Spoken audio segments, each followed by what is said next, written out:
please tell us a bit about yourself. Hello, my name's Peter Grant. I've been a member here at Streatham Baptist Church for about 12 years. I love coming to the church. It's very diverse, and meeting people from different countries has always been important to me. So I'm very happy here at the church. How did you find your way into becoming a Christian? Well, I grew up in Birmingham, and when I was about 18, I started going out with a girl who was a Christian, and I met her family, and they were extraordinary people. They believed that God answered prayer, and they had a real living faith. And I'd never heard before that Jesus had died for my sins, and when I started reading about the gospel and starting to look at the Bible, I was just overwhelmed really by the fact that God loved me, that I could be forgiven, that I could start a new life, and that Jesus died for me. And I knew that I wanted that, so I asked Jesus to come into my life way back in 1977, and he really turned my life around, and since then he's been with me. And do you feel a significant change in your life ever since you've known Jesus? Absolutely, it was a real turning point for me, and I feel that God's been with me throughout in all the major decisions I've made, that he's guided me in my career and in my marriage, and I just don't know what life would have been like without Jesus. So I'm 64 years old. I've been working most of my life in international development work, and lived in South London since about 1983. During my career, I've had the chance to travel to a lot of different countries and work on some interesting issues. And tell us about some of the things that you do in those countries. Sure, most recently, maybe tell you about two things. Over the past couple of years, I've been working on a project for the government looking at their response to modern slavery.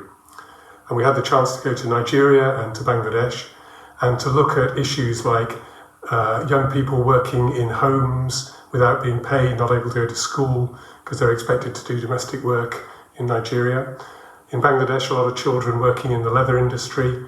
And also there are people who really don't get any wages, they're not free to go where they want to go. They're effectively slaves, even in our generation, having to work for someone for virtually nothing. And have you ever met any of these modern slaves? Well, I had the chance in Bangladesh to see the conditions in which young people were working, so I didn't really interact much with them, but I saw boys who were involved in having to spray chemicals on leather. There's no health and safety, really dangerous situations they're in. So I've at least had some first-hand experience. And how distressing would you say the situation is?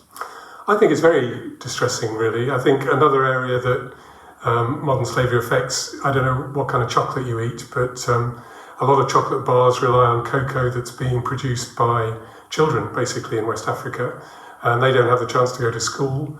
And it's just not right that young people should not have the chance for an education. So I really encourage you to buy chocolate that's ethically sourced. A very good brand is Tony's Chocolonely, who are trying to end slavery in the chocolate industry. And what else can we do as outsiders to play our part? Well, I think there's a lot of modern slavery in the garments industry. I've talked about the chocolate industry. So it's a question of doing a bit of research, saying where's this stuff coming from? It's not necessarily the cheapest or the worst, but you want to say, well, is it being ethically sourced? What do they say about what standards they've got in their supply chains and so on? And there's a lot of pressure on from consumers for companies to do more to ensure that they haven't got modern slavery in their supply chains. And what do you think the plans are for going forward? Well, I think a lot more needs to be done. So in Nigeria, for example, I talked about all the young people, especially girls, who are working in domestic servitude. But really, at the moment, that's not being touched.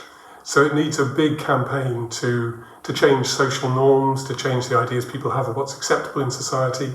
And things can change. We've seen changes here to attitudes to smoking, to drink driving, those kind of things. And I think we could see that change in many other countries. And I think the church has a particular role in this because, when we know God's love for people, then we're prepared to take a stand against these injustices we see in society. And when we see that God loves the world, then it means we care about people wherever they are, not just in our neighbourhood, but all around the world. Well, Sir Peter, it's been brilliant talking to you. Thank you for your time. Thank you.